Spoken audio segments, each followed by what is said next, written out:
take a little trip with me, and hopefully you can see how the hood, suburbs, and Main Street are all connected. Enough respect it, I mean, we network across the globe, cause it's a global market in case you didn't know. And since we all about information flow, let me be the first one to welcome you to Tech Zone with Paul Amadeus Lane. Let's talk tech, cause technology changing the game. It's all good in the hood, it's everywhere. Now let's get to the show, cause we live on air, yeah. Welcome. Time to get to the show. I am Paul Amadeus Lane, and this is the Tech Zone. So happy to have you with me here today. I'm rocking the salmon. You who are watching on YouTube and live stream, wearing the salmon shirt, salmon bow tie. My wife actually picked out the tie for me. I was going to wear a different. She said, no. I got a better tie for you. So she picked out this tie, and it was the winner. And also got my, Dodger hat back to the back, yes. But we are so happy to have you here. I'd like to thank each and every one of you for your feedback on last week's show with Pool Nation VR, John Steeg, Technical Director of Peerless Orbit. A lot of great feedback and much success to you, John. And also Vic from Tiny Tags. That innovation in that video stirred up a lot of buzz, both interviews actually. And it is so awesome to see that innovation out there that can kind of bring greetings to life. So, and I'd like to apologize to the CEO and co-founder of Tiny Tags. Some of you who've been following me for years in radio, you know I have the uncanny ability to do what? To butcher people's names, right? Vic's last name is Thorani, not Thorini. And guess what yours truly did a couple of times during the interview? Vic Thorini. Vic, I apologize, my friend, and it's Vic Thorani, Tiny Tags. Make sure you go out and support them and support our great friends at Peerless Orbit, Pool Nation VR on the HTC Vive. Yeah, Beaver Vive. I probably messed that up too. But hey, on our show today, we're going to be joined by a couple of great guests. I came across an article the other day in Business Insider by the tech reporter and tech writer, Matt Weinberger.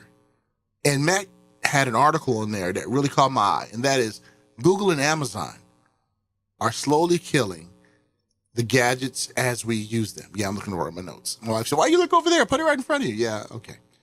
But Matt's going to be talking about that coming up in our second segment. Coming up in our third segment, I'm so honored to have a great friend of mine, Steve Koenig from the Consumer Technology Association. Steve has been my good pal and friend for, several years. I met him covering Consumer Electronics Show, interviewed him a number of times. He's the Senior Director of Marketing and Research at the Consumer Technology Association. A lot smarter than me. We're going to talk about some market trends that we see in the consumer electronics field out there. Also, we're going to find out what is the Magnificent Seven. And Steve actually made that term up when it comes to electronic. And the Triumvirate. We're going to find out about that too, so you don't want to miss that. Coming up here shortly, don't forget, you can always connect with me, paulonwheels.com, paulonwheels.com. Give it up to my great engineer, Sean, back in base camp at the studio. Sean, thank you so much for getting everything together. But we're going to start off our tech news with this story. One and only story because we have a couple of guests we're going to get to. And some of us may use the pay systems on our cell phones, right? We may use Apple Pay, Samsung Pay, and Android Pay. Well, they have one less competitor in this field. Now, some of you may use this service right here. The name of the company is Current C. So that's Current C. Well, they are actually going to scale down. It's a mobile payment system that went through a rough beta testing. They went through a thorough round of beta testing this year, and it announced on its website that it will shutter the service as of June 28th. Now, at that point, all active accounts will be disabled, and the Currency app will no longer work, and all stores that have participated in it before will tell you no soup for you when you bring it up there. Yes. Like Apple Pay, Samsung Pay, and also similar payment systems, currency allowed you to make purchases at supported retailers through your mobile device. The twist behind currency, though, is that it was backed by a consortium known as the Merchant Customer Exchange, the consortium, the society, yes, RMCX, which consisted of merchants such as, check this out, Walmart, Best Buy, CVS, and Rite Aid.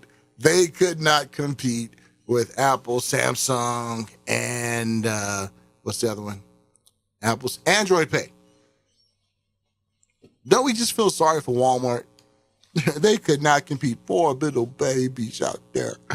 Best Buy, CVS, and Rite Aid too. Now Apple, but the group faced tough competition when it comes to the competitors. Now, Apple and other companies have also introduced their own payment systems, such as the Google Pay, Apple Pay, and all that other good stuff. And the way to gain in this innovation right here in the mobile payment market. Now, do you use the mobile payment options? I don't, but I think it's pretty cool.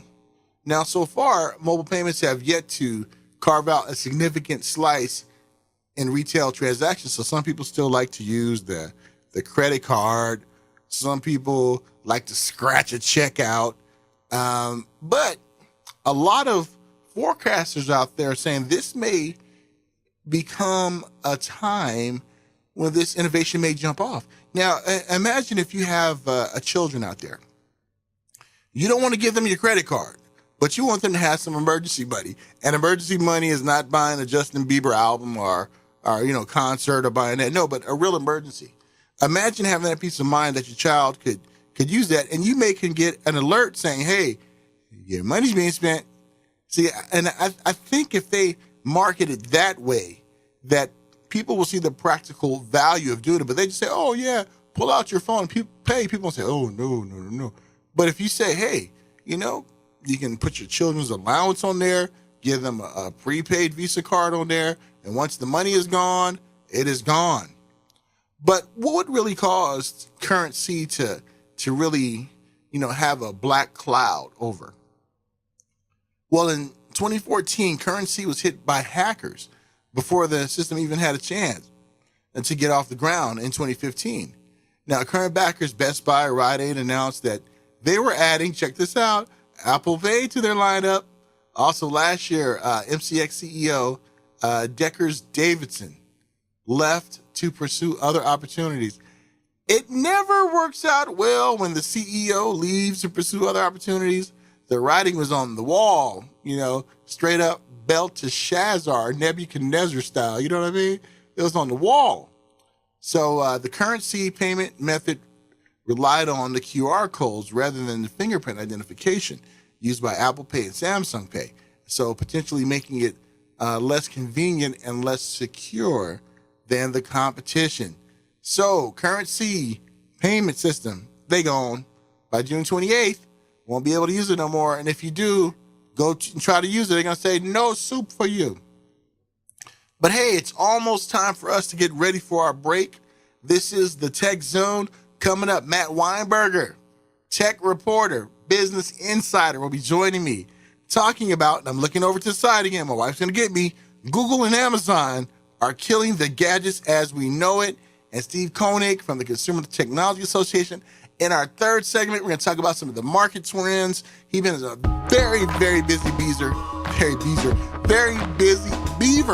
Wow. Tongue twister. And he's going to talk about CES Asia and how things are going in the consumer technology field in the global market and here at home as well. So sit back, relax, enjoy the show. We'll be back after these messages.